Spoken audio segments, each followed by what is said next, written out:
Hi, and welcome to the 2021 edition of Canberra Kids SecuriDay.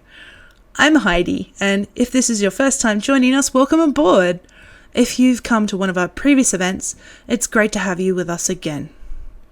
Before we start the day, I would like to begin by acknowledging the traditional custodians of the land we're meeting on today, and pay my respects to their elders past and present. I also acknowledge my gratitude that we share this land today, my sorrow for some of the cost of that sharing, and my hope and belief that we can move to a place of equity, justice, and partnership together. So, our forums are open, and for those of you joining us today with a ticket, you'd have received joining instructions to both the forums, where our mentors are there to give you a hand, and the Cybergames. The Cybergames are open now and we're running until 3 p.m, and we've got some great prizes for winners and some spot prizes for participants. While we're talking about prizes today, a big thanks to our supporters and sponsors who we just wouldn't be here without. Happy birthday to National Science Week! They're turning 25 this year, and this event is part of the ACT National Science Week events. They've got some great events going on over the next few days, so head along to Science Week to check out the schedule. And as an Inspiring Australia event, Kids SecuriDay event is brought to you in part by the Australian Government, who are supporting this event to do things like send trophies and medals to our competition winners. The first place Junior Cybergames winner will be getting a Hacker board game, and a big thanks to Hack5 for the gear. We've got a Shark Jack for our Senior Cybergames first place. Thank you to Scythe and Grim for the awesome stickers and unicorn colouring books and for some of the select winners. Thank you to Pulse Dive for your ongoing support and stickers for everyone, and to Privisec for the awesome lanyards.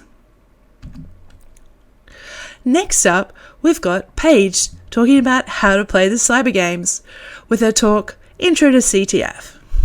After that, at 11:25 a.m, we will have Guile talking about how to be a cyber chef. Shortly after that, at 11 a.m, we will have Jacinta with How Much Can We See? And finally, we will have at 11:30 a.m, Jessie with Kids Can Code. At 12 p.m, the broadcast will wrap up, but the Cybergames will keep going, as will the forums. So you can still be working on your Kids Can Code project if you want to do a scratch project. And yeah, we'll still be available the whole time. In between each of these broadcasts, we'll be putting on a small break. So get up, have a stretch, get yourself something to drink, and then settle down again for the next broadcast. If you have any problems during the day, you can reach out to one of our mentors in the forums, or if you're having any issues and you can't speak to someone in the forums, feel free to reach out to us at kids@securiday.com. See you soon!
Hello, my name is Paige, and today I'll be giving you an introduction to Ctf Competitions. A little bit about me. I'm 14. I'm the second oldest of 5. My favourite number is 7. My favourite animal is the blobfish. My favourite TV show is She-Ra and the Princesses of Power, the remake, not the original. I have played and won the Cybergames here at SecuriDay twice. Because of this, I was given the amazing opportunity to help make the Ctf you'll be playing today. Let's get into it, shall we? What is a Ctf? Well, Ctf stands for Capture the Flag, and Capture the Flag is a game where you follow clues and solve puzzles to get flags. Ctfs come at all different difficulties, meaning that anyone can play. They can be solo or a team game. Why should you play?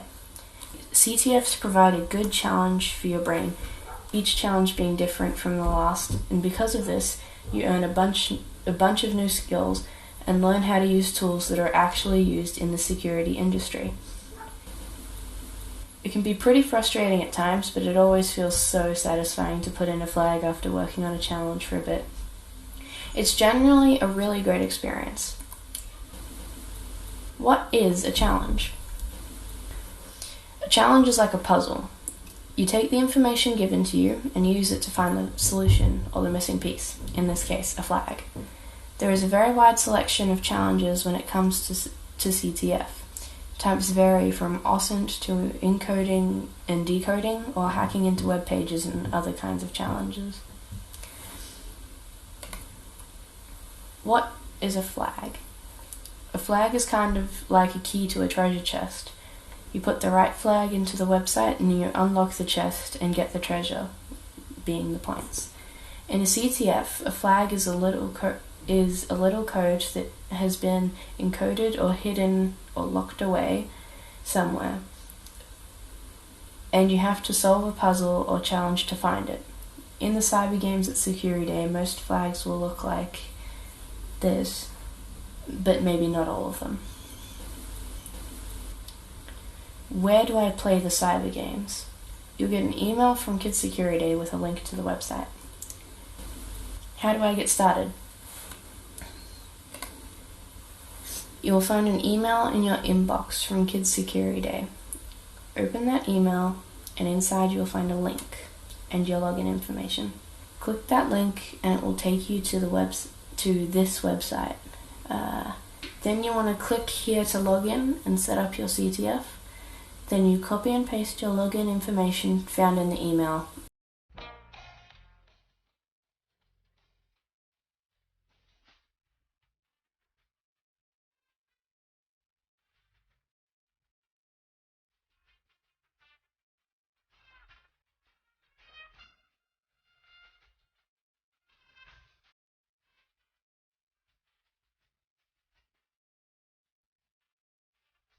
And click submit. I made this talk prior to the Cybergames, so to me it is forbidden, but yours will take you to the actual Cybergames page. How do I submit a flag? Submitting a flag is fairly simple. You just go to the website and click on one of the boxes containing the title and amount of points. It will show you something like this. Then you click the little box that says flag and input the flag.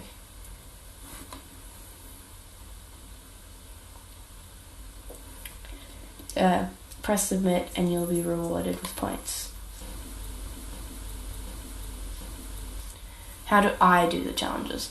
First, I read the message from the challenge and I look out for any irregular word choices, a word that wouldn't usually be put there. And if I find any, then I put them into Google to see if they mean anything towards cybersecurity. If they do mean something, then I continue researching until I find a way to the flag or figure out that they aren't what I need, but usually they are. Some great resources to help you if you get stuck are watching the talks. They're filled with great information that is sure to help you later on. Talking to the mentors on Discord, they're there to make sure you understand what you're doing and hopefully learn something. And lastly, Google. It may feel like cheating, but it isn't. It's a perfectly good resource that everyone with internet has access to. When do you get your flag? Right now. Thanks for watching/listening, and I wish you all best of luck in the Cybergames. May the odds be ever in your favor.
Hello, everyone.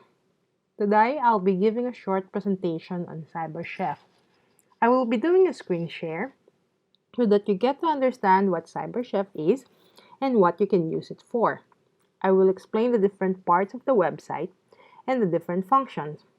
The goal is for you to be able to know how to use this to help you with solving the different CTF challenges in the Kids SecuriDay Cybergames. Now, as I go through this short presentation and screen share, pay attention because I'll be dropping some hints for solving the challenges. Okay, are you ready now? So before we go to the CyberChef website, I just want to explain, what recipes are. So recipes, I'm going to use the analogy from the kitchen regarding recipes. So recipes could be as simple as making a fried egg. So all you have to do is make sure that you have some eggs, and then you have a pan, and then you have the pan on top of the stove, and then you break the egg and drop the egg on the pan, and then you have here, tada, fried egg. Now there are some recipes which are a little bit, complicated. Like for example, for cookie recipe. Why is it a little bit complicated? Because it requires more than, let's just say, one ingredient, and there are several steps or procedures. So in this case, we have, let's just say, some a recipe for a cookie. You have eggs, flour, and then you have milk, and then you have a procedure. And first, you have to make sure that you have a measuring cup and, like some measuring spoons. You measure the ingredients, and then make sure that you put them all in a bowl, and then you start mixing them together.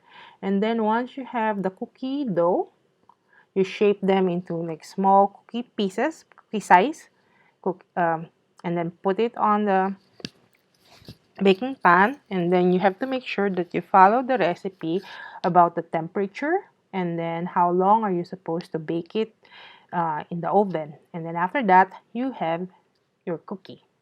Okay, so that's the concept of the recipe. Now, how do we get to CyberChef? So you just open a web browser, and then using your favorite search engine, just type there CyberChef. Then you press enter, and the first result is this website. Okay, this is the CyberChef website. There is also an option for you to download and run your own instance of CyberChef, but we're not gonna do that. We are just going to focus on this, because this is publicly available, and we can use that today in order for you to win some prizes by by answering all the challenges that you can answer in the Cybergames CTF platform. So think of this part here, operations, as the different processes or procedures. And then over here, you have the input. So think of it, it's like your ingredients. And then you have this input is processed here under the recipe part, and the output is provided. Let me just remove the check mark here on auto bake first, okay, because I'm going to do some demo, okay. And then let me get a sample text here. So I put this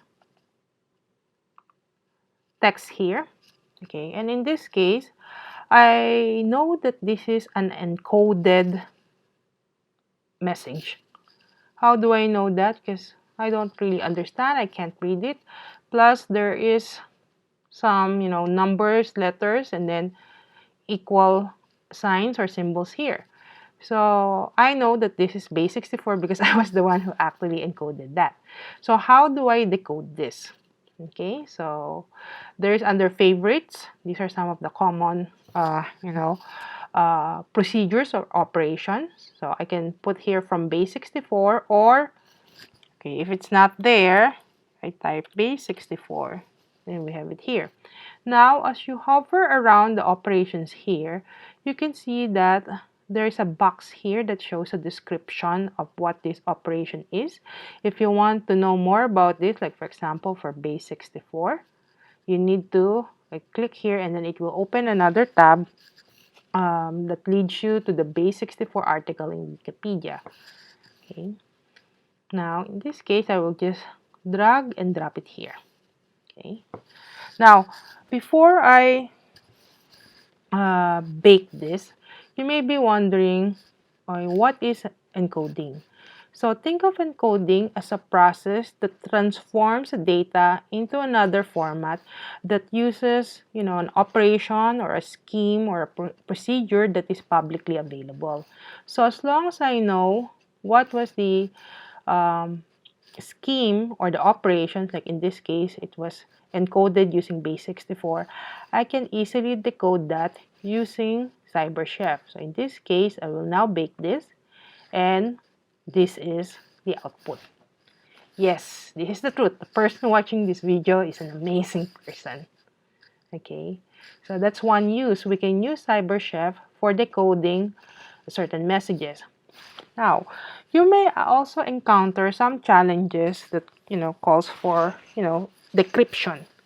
So, before we do that, okay, let's clean up things. So, every time you're done with a particular recipe or procedure, make sure that you clean your area here. So, clear the input and output. Yeah, or think of it as like cleaning your workspace. Okay, so let's say I want to send a secret message. Okay, so I can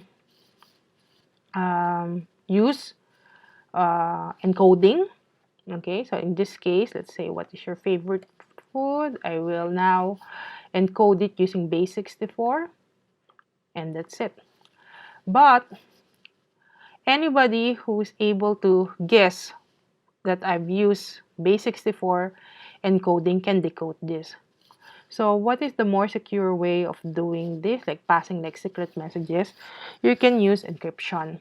Okay, so let's use another example here. So for encryption, okay, so let's say AES encryption is one of the algorithms. So encryption is also similar to encoding. There's a transformation of the data. But in encryption, there is a key. There's like a secret key that is needed so that the person who will receive the encrypted message is the only one who will be able to decrypt it if they have the key. Okay, so to repeat, okay, so the difference between encoding and encryption. Okay, encoding means you're just transforming the data into another, format, and as long as the other person knows, or the recipient of this message knows what was the encoding algorithm or procedure that was used, they could easily decode that. But for encryption, only the recipient of the message that has the key can decrypt it. Okay, so think of the key as your secret. So in this case, we'll have to put this Latin, and I'm just gonna make it like easy. So there's a key, and there's this IV. Think of it as like something to make this a little bit more random. So this cannot be easily cracked. Okay, so let's use the key. Okay.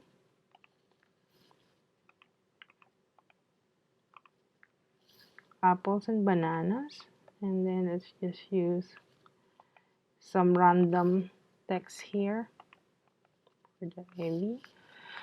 Okay, so let's just bake that. Okay, so this is now the encrypted message. Okay, so there is an option here, like for example, I want to decode it. Instead of copying and pasting it up here, there is an option to replace the input with the output. So that's it. And in this case, okay, I'm just gonna change the recipe because this is already encrypted. Okay, I will now decrypt that. Okay, So remember the format for the key, Latin 1. This one is also Latin 1. Okay.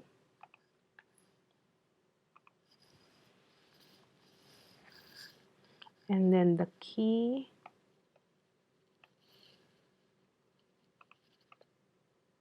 Okay, so we have the key.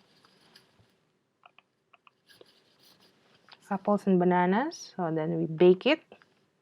And then we see the original message. Now let's say that you have incorrectly typed this instead of apple and bananas. You know that you're not excited. You just put there, let's just say a dot or period. So let's bake this. You can see that it turned red, and you see the output unable to decrypt input with these parameters because we have put in the incorrect key. So that means our message is still secure. Okay. And if somebody just guessed the key or even the ID values here, this will not be decrypted properly. Let's do this again. Okay. And then this one, and then bake. There you go. Now, over here, at the bottom here, bake, there's also an option called auto bake, wherein as soon as we have some, changes here, okay, let's say change it to this, we don't have to keep on clicking bake.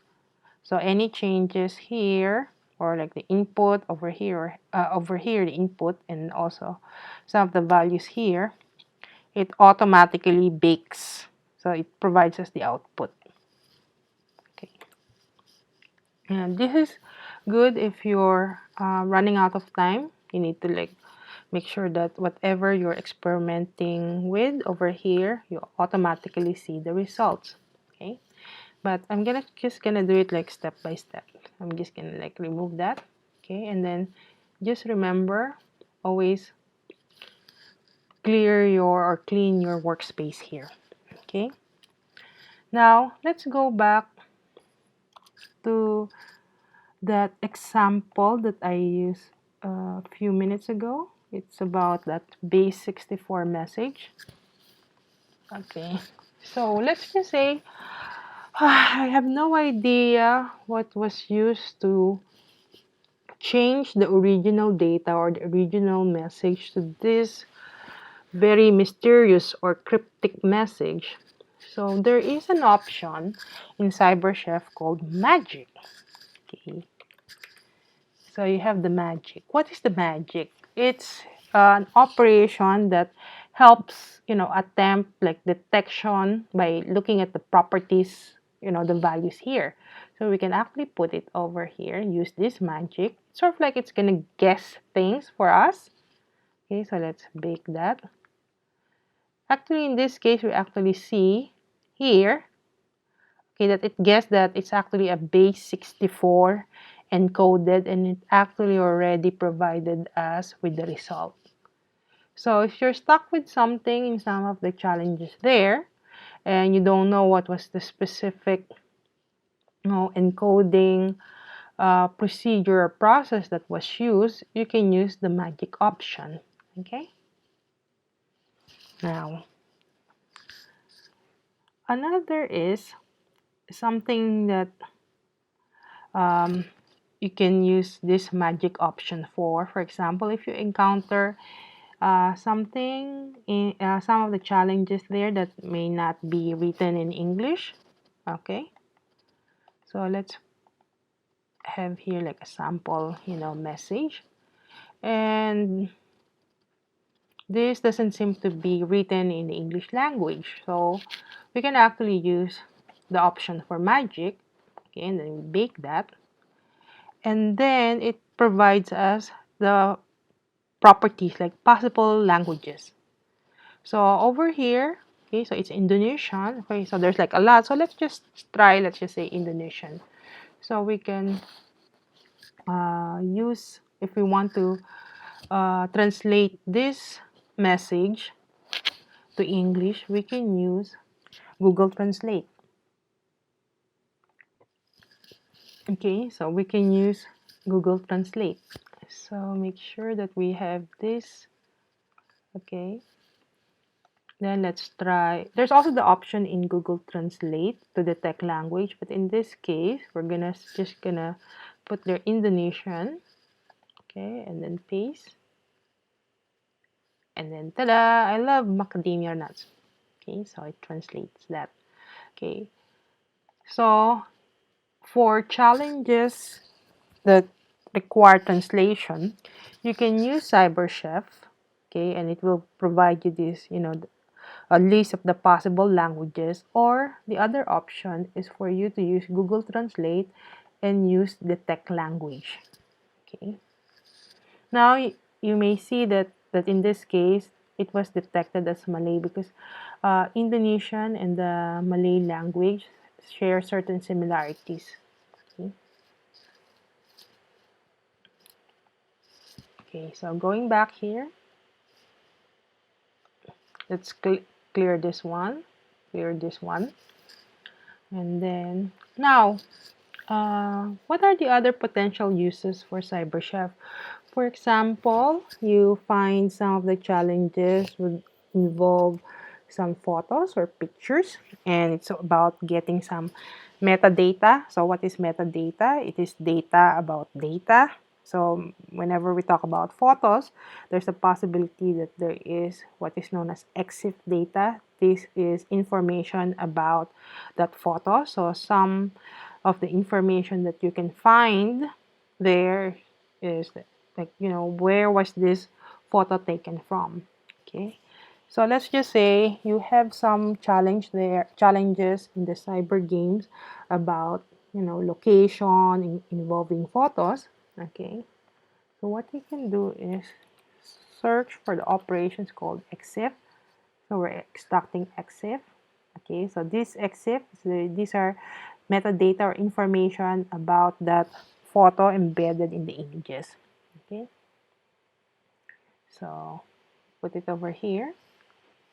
And I have here a sample photo that has Exif data. So let's open that file. So over here for input, we click on this icon. Okay, and this photo. Okay, click on that one. And then so we have extract Exif, and then we click on bake. And then it shows us this metadata information about the photo. So you can see what was the camera or the brand of the camera that was used to take this photo, what's the model name. Okay, and then you can actually also see the GPS. This is the location. You have latitude, longitude. Okay. So if you ever encounter any challenge that involves metadata about photos or location, try using this extract Exif. Or if you couldn't find any data or there was like no data extracted here, there are some online tools that would get the Exif data. So you can just use Google or any of your favorite search engine. Okay, so you can you look for Exif viewer. Okay, online. Okay, so you have here. You also have another one. Okay, so let's use this. Okay, then show Exif. Okay, there we go. Okay, if you still couldn't find anything, use another tool. You can use this. Okay, so we need to drop the image there. There you go. Okay. Well, I hope you were able to learn, from this short screen share this short tutorial how you can use CyberChef. And just remember, even though we have a lot of these tools available out there on the internet, remember that the best tools that we have are our brains and our heart. So we have our brains to think about what can you possibly use to solve this particular challenge. And for our heart, remember that no matter how many challenges or difficulties that we face here, we need to become more persistent. And with that, I'm going to end this screen share, and good luck with the games, and I hope that you win a lot of cool prizes. Take care, everyone.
everyone, my name is Jacinda, and today I'd like you to come on a little journey with me.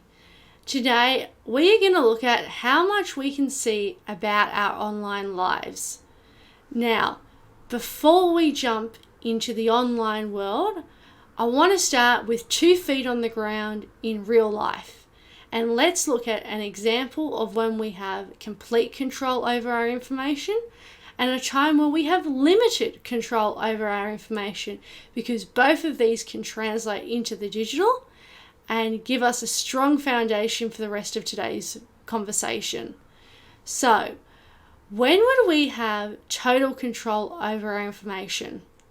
Well, there's a few cases where we do, and I want to talk about what I personally think is a really fun one, and that is when you're organising your birthday party.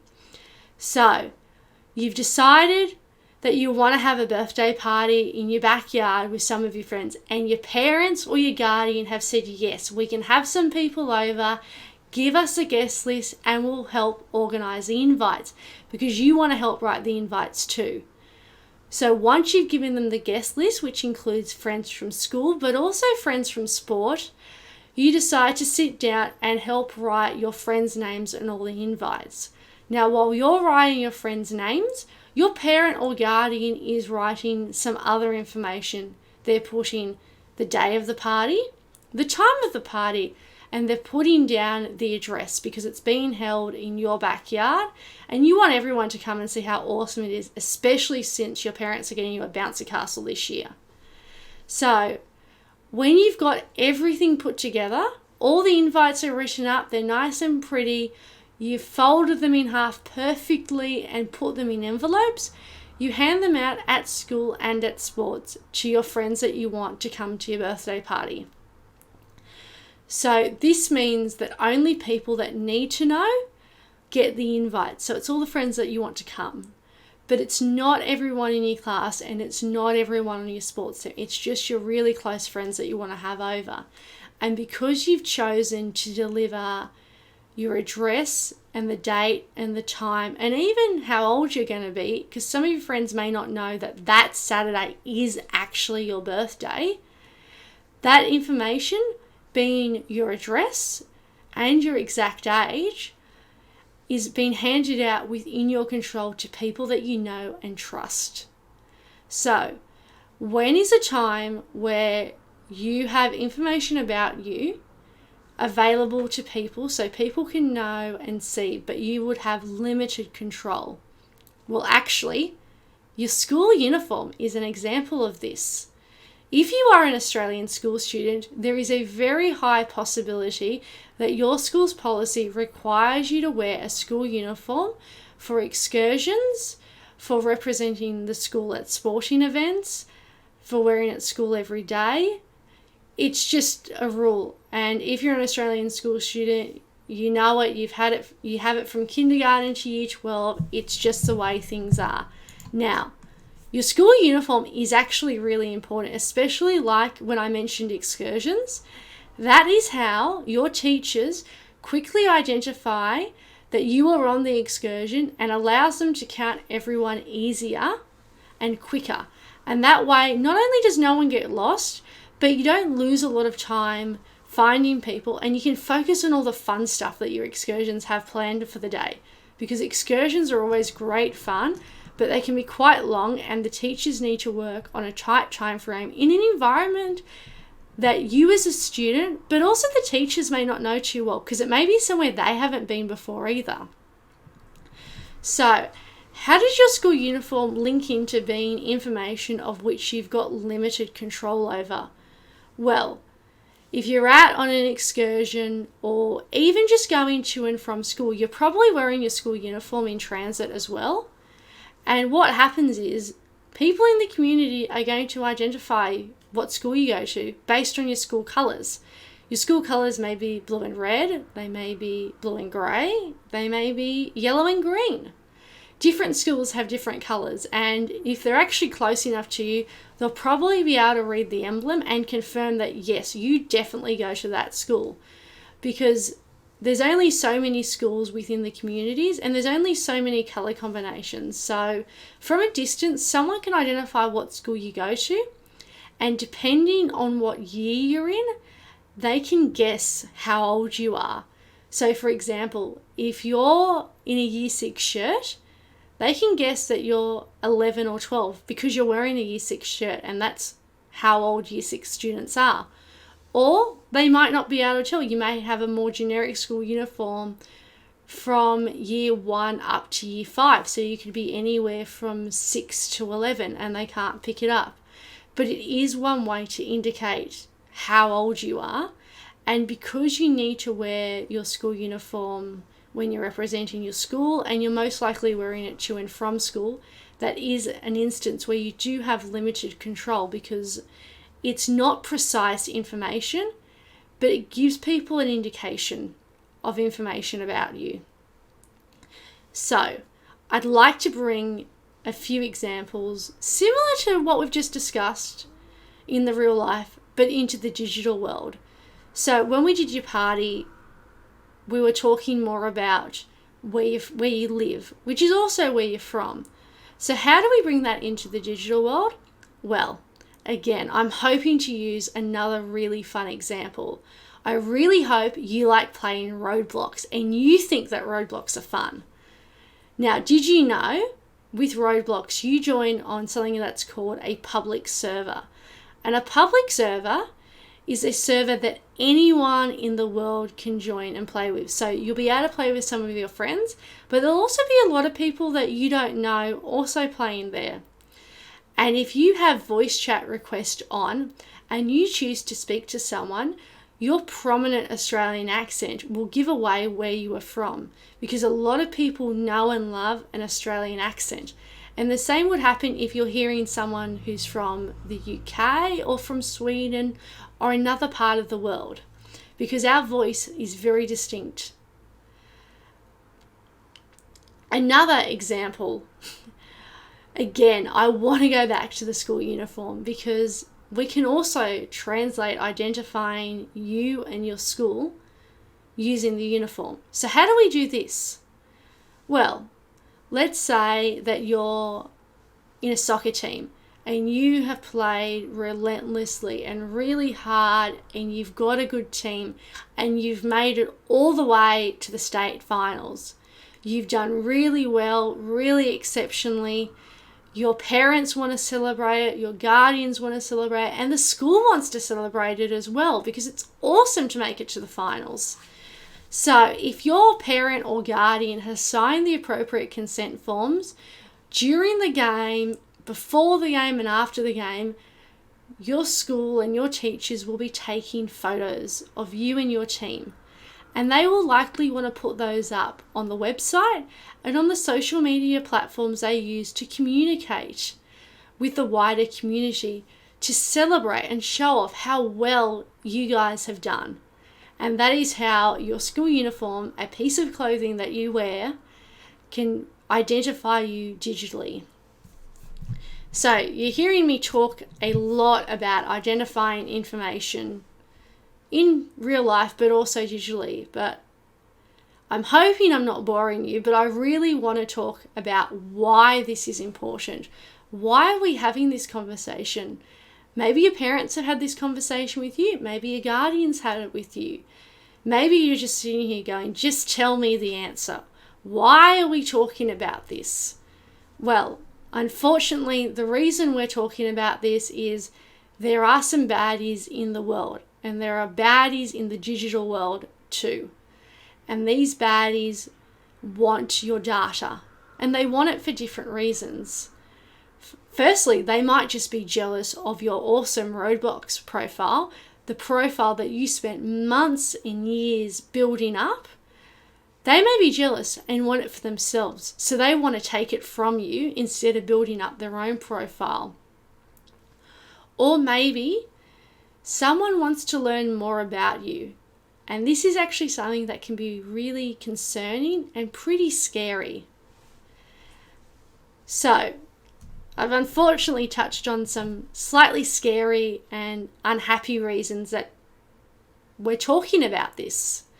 So you're probably wondering right this split second, what can we see about my digital life right now? Was I right? Was I wrong?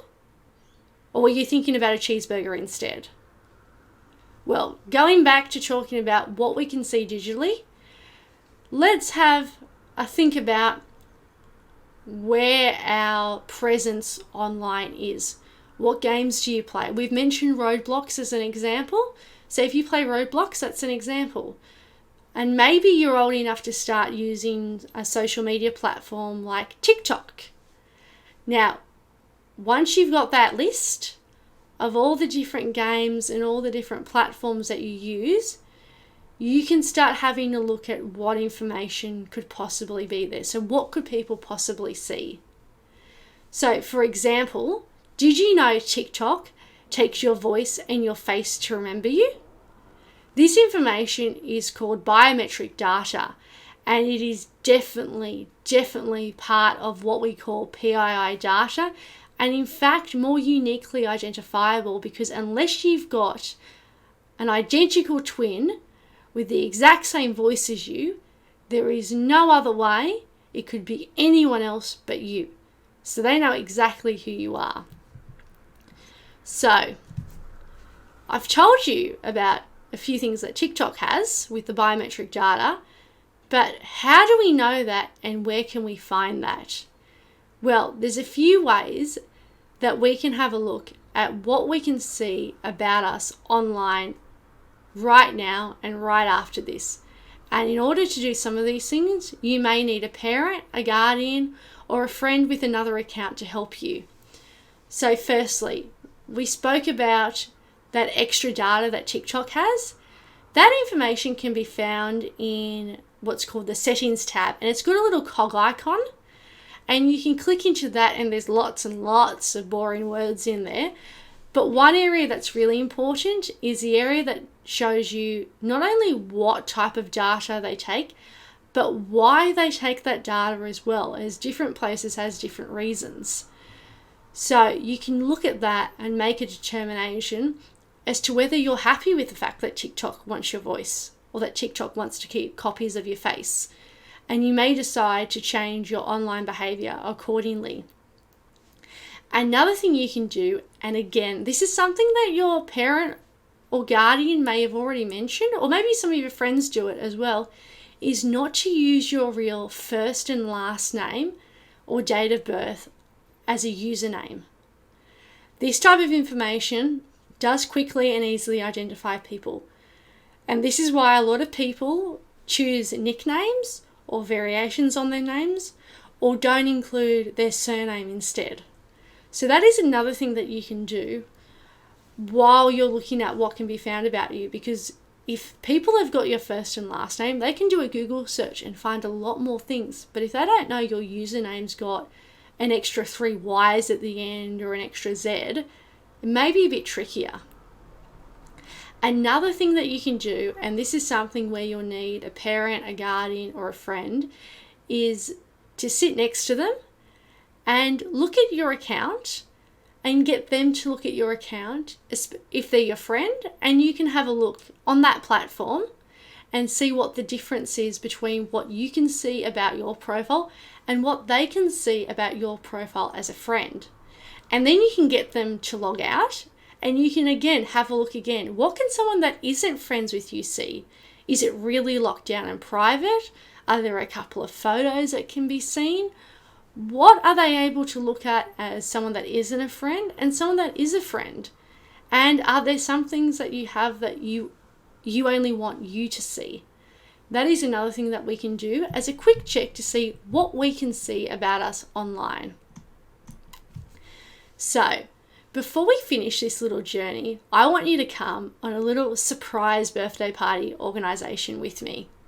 I know we mentioned it for your party this year, but I've also got a friend called Chip the Cookie, and it's his birthday next Sunday, but we're having the party Saturday, and we have friends from all over the country that are going to join. So I have to communicate with some of these people digitally. I can't go and find them after school or at the library. I need to use online platforms to communicate with them. And even though Chip the Cookie is someone that I know and trust, I don't want him to see anything about his party till afterwards, because otherwise it's not a surprise party. So, what are some things that we can do? I'll give you a few moments to think about it, and then I'm going to give you a little list of things that we can do as well. So I'm going to give you 10 seconds. So we'll count down 10, 9, 8, 7, 6, 5, 4, 3, 2, 1, 1.5, 1. Okay, so while I was counting to 10, I did think of the list that we need. We need a cake, we need balloons. I think we can do another bouncy castle, but of course we do need to let friends know. So I have decided we are going to create a group chat. Did you think of a group chat? And in this group chat are the people that I would like to invite to Chip the Cookie's birthday. And do you know what the first message is in that group chat? Hello everyone, this is Jacinda and I'm helping organise Chip the Cookie's birthday party. Now, this is a surprise birthday party, so please ensure that you do not talk about this near Chip the Cookie or near some of his friends, because some of his friends like to gossip and we want this to be a surprise party for him. So everyone in the group message immediately knows that this is something that they need to keep from someone that they know and they trust, for the sake of the surprise party. The other thing I did is I changed the group name. So when you create groups, instead of having lots of different people's names or even calling it Chip's Party, I decided to call it something a bit boring. I called it Grandma Jane. So if Chip or one of our other friends has Chip looking over his shoulder, and Chip reads Grandma Jane, he's going to think it's someone talking to their grandma. He's not going to know that it's someone planning his surprise party. Now, another thing we can do, and you may have thought of this if you've already learned how to become a cyber chef today, but you can communicate with some of your friends using a code. And a code that only you and the people attending the party understand. So Chip will just think it's gibberish and not know what's going on and may just leave it alone. The other thing that I did, because some of our friends like to take lots of photos, is I've asked them, in addition to not saying anything in person, not to post anything online or share anything public about the fact that we're organising Chip's surprise birthday party. So, those are a few things that we can do digitally that restricts someone, even though it's someone we know and trust, from seeing what we do for, in this case, it's only a short period of time. It's till his birthday. But you may want to do some of this long term. So, did you think of some of these things? Do you like some of these ideas? Would you help organise a friend's surprise party using some of these techniques? Whether you're organising a party or you just simply aren't comfortable after this conversation, because we've spoken about a lot of information which could be online, and you may not like that. This is something we always need to consider, because what we do online does have an impact on us today, tomorrow, and for the rest of our lives. So, as always, stay safe online, and if you're ever unsure or concerned, go talk to a trusted adult, because they'll be able to help you.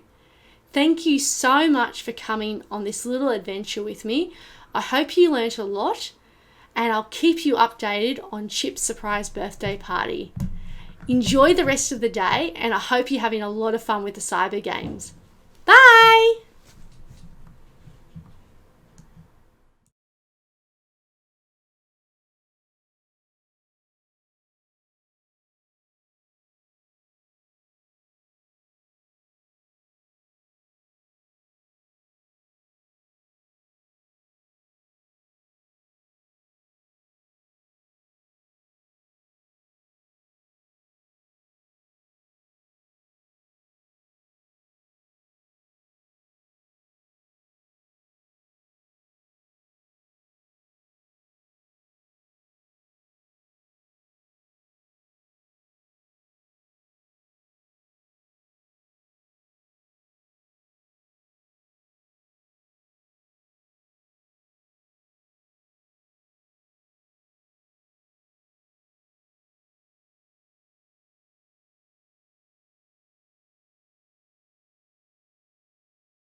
Hi everyone, welcome to Kids Can Code. My name's Jessie, and in this workshop we'll talk about all things code. What is it, why learn it, where to start, what it even looks like, and most importantly we'll also have some fun with it. Okay, so some of you may have seen workshops like this before, and that's okay, because all of these workshops, they just build up our skills and they reinforce what we already know. And even if you've never touched code before and haven't heard any of this before, that'll be okay too. This workshop's also for you. Okay, so what is code? We've all used computers and we use phones. They have apps and they have games, and all of that is written in code. So you don't have apps without code, and you don't have games, and you don't have the phones without code either, or the computers. So code is just this basis of all of our technology that we use. And it's a wonderful skill that you can have for life, and it can lead to many great opportunities, and it can make challenges at school and at work, it can just make them easier. So code's this great tool that we have as well. What do I like about code? Well, coding, it's for everyone. Everyone can do it and everyone can benefit from it. When you have a chance to get to know code more, you'll know what you like about it as well. I really like that I can be creative with code. I can make something with it. I like that it's a whole lot of different languages, and they are just like other languages. Like I really like learning like Italian and Japanese, and coding is just more languages. And I also like that it's a bit like maths, and it can help us solve problems as well. So what has code done for me personally? Well, aside from giving us all of this technology that we use in our daily lives for entertainment and for learning and for connecting with others, code has given me a great job that I really enjoy. And it's important to love your job and enjoy what you do. And thanks to my coding skills, I'm also really useful at work. So people might have problems that they need to solve, or they might have data that they need to look through, and depending how much there is, that could take a really long time. But if we just write some code to look through the data for us, or to have a look at our problems for us, then we can get the computer to help us, and that can make things go a lot faster. And that's really useful to be able to do that. So where do I start with coding projects? Well, first you need to have something that you want to do with code. So like some problem that you want to solve, or something that you want to create. And then for me, when I start on a project, I always draw a picture. It doesn't need to be a fancy picture at all. I just start with something so that I have a clear goal in mind of what I'm working towards. And it just lets me like refer back to see whether I've achieved that goal or if there's still more to do. And sometimes the goal can change, but just by drawing a picture, if I'm thinking about code when I draw the picture, I can really picture how I'll get started with it. Okay, so this is one drawing that I've done. And yeah, they definitely don't need to be good drawings. It's just about setting yourself the goal of what you want to create. And what is important for coding? So these are just a few tips that I have. They've been really important for me, and they're also really important if you want to get serious about coding. So like the first one there, be neat and tidy. That ties in a little bit with the think about others, the next point, but it's also about thinking about yourself. So you might work really hard on a coding project and make something really nice, and then a few months later you might think, oh, that thing that I created a few months ago, that'd be really handy to use in this other coding project. But if it wasn't neat and tidy when you wrote it, when you created it, then it can be really hard to look back and understand what was happening and what you wanted to do with that code and what things meant. So if we keep it neat and tidy, we can look back at our code and know what things did, and then we can reuse it or we can edit it. And that's just a really good thing to do. And then thinking about others, you might work in group assignments and have to work on projects together with other people. And so by being neat and tidy and by thinking about others, you'll write code that then makes it easy for other people to work with you. So that's really important as well. And then we're always trying to make code better. So things can change over time, or you can just learn more that you didn't realize existed before. So sometimes you might write like 100 words to make something happen, or you might use lots of different blocks to build up your code, and then you find out that there was a much easier way to do it if you just knew this other way. So yeah, we're always revisiting our code and always refining it and making it better, especially as we learn new things. And then further than that, it's also important to get to know the language that you're coding with. So, and there's a lot of different languages, and they can all do a lot. And just like with English, and we know lots of different words when we speak English, it's important that our coding, you learn the language, you learn the words that exist in that, and you learn what it can do. So that goes into the second point as well, that you might, and like I was saying on the last slide, you might do something that's a lot of effort that could be done much easier if you just knew this other word that you could use instead, or if you knew this other block of code existed. Okay, and so then we're also just always learning more, and yeah, but I promise it is fun. Like, you're solving problems and you're learning things that will help you solve problems, so stick with it. And now let's look at some code.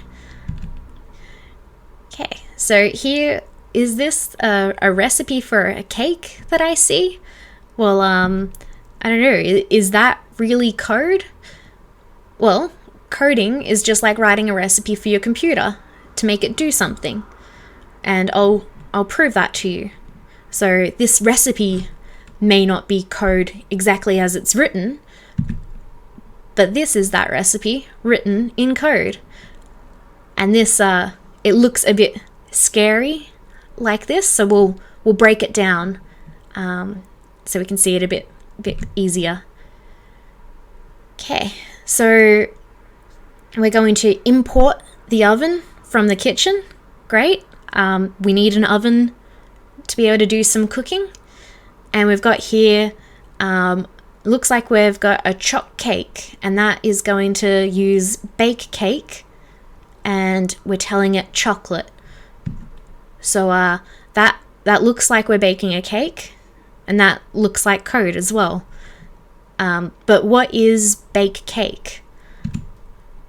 Okay, so in this next part of the code, we need to tell the computer what we want bake cake to do. And I'll mention that the grey text, that's a comment. So that is to help people to read the code, but the computer will ignore that text. So here we've got bake cake equals function, and it takes on a flavor. Okay, so function is just, it's going to do something, and we're saying that bake cake is going to do that thing, and it's going to ask for what flavor of cake you want. That's okay so far. And like always with baking a cake, the first thing that we'll do, we'll preheat the oven. So here we've got the oven, and we're going to set the temperature to 190 Celsius.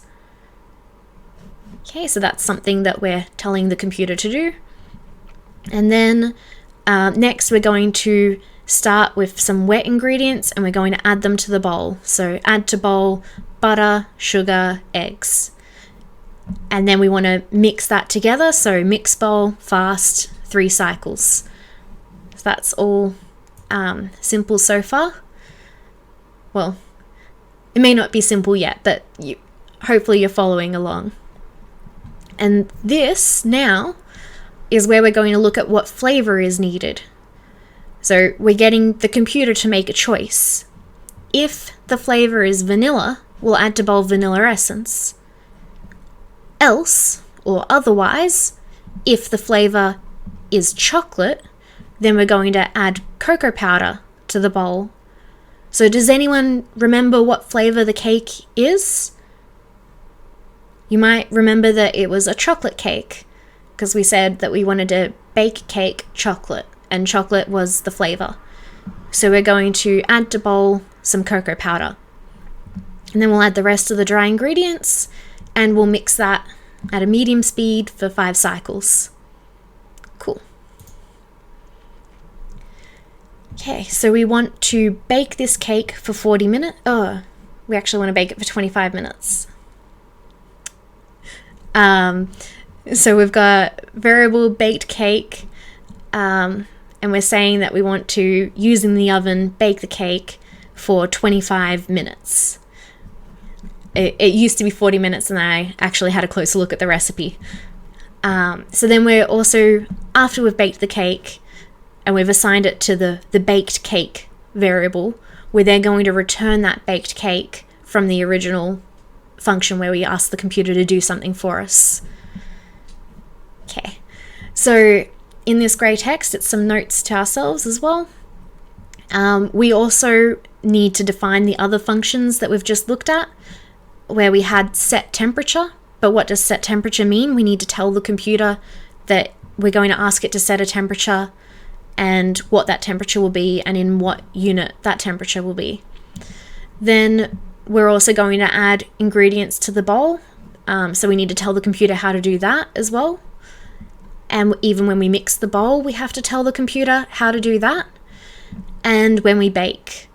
So we bake in the oven and we give it a time and the unit of measurement, because maybe we're baking something that needs to be 1 hour instead. And so all of these things were used above, and they all need to be defined. But then another note, maybe there's already a library we can import these from. So you don't have to write everything from scratch. So we can borrow code that other people have already written. And then that makes things a little bit easier. You could say it's a piece of cake. Okay, so now we'll try some code ourselves. I've written up some ideas that you might like to try while we're on this food themed of what we can do. So those ideas, you could ask for a flavor of cake and then provide that cake in response. So you might ask someone, do you want a chocolate cake or a vanilla cake? And if you're familiar with the coding platform Scratch, we'll be putting things together in that. So you could create something that asks for that, and then the people will get that cake back. You could also just create some animations. So you might just animate the cooking process where you maybe move some eggs around and add them to a bowl and mix them around in the bowl and put them in the oven. I'm sure that you could do that. And you could also create a calculator for cooking, which that would be super useful, because when we think about measurements and quantities, there's a lot of things that we can convert or change. So you might have a recipe that feeds 4, but maybe you only need to feed 2, or maybe you need to feed 8. So you could have a calculator that does that conversion for you. So it tells you how to adjust the ingredients and the cooking time and the temperature. Or you could have something that converts measurements. So you might need to change from Celsius to Fahrenheit or the other way around, depending what your oven is set up for and where you got your recipe from.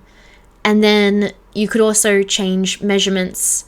So if you did get your recipe, maybe it's one from your great-great-grandmother and it was written in other measurements, you could change like ounces to grams and things like that. Okay.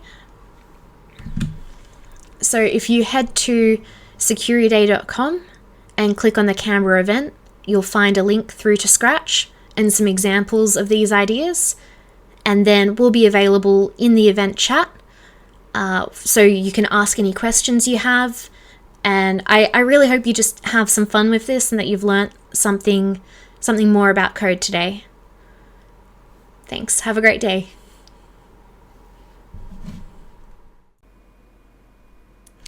Thanks very much for joining us today. And that's the end of our broadcast, but we will still be around in the forums for the rest of the day until 3 o'clock to help you with any of your questions. If you wanted to have a go at some of the workshops with the Kids Can Code, Jessie is going to be in the forums for you to be able to have a chat to, and we can work on a Scratch project together. Otherwise, the CTF Cybergames will stay open until 3 p.m. Don't worry if you've completed a lot of challenges. We'll be loading up a lot more in the next couple of hours. So that's definitely not going to get any easier. But as I said, we're always here to help. So feel free to reach out at any time. But apart from that, I hope you've had a great day and we'll see you next year. Bye bye.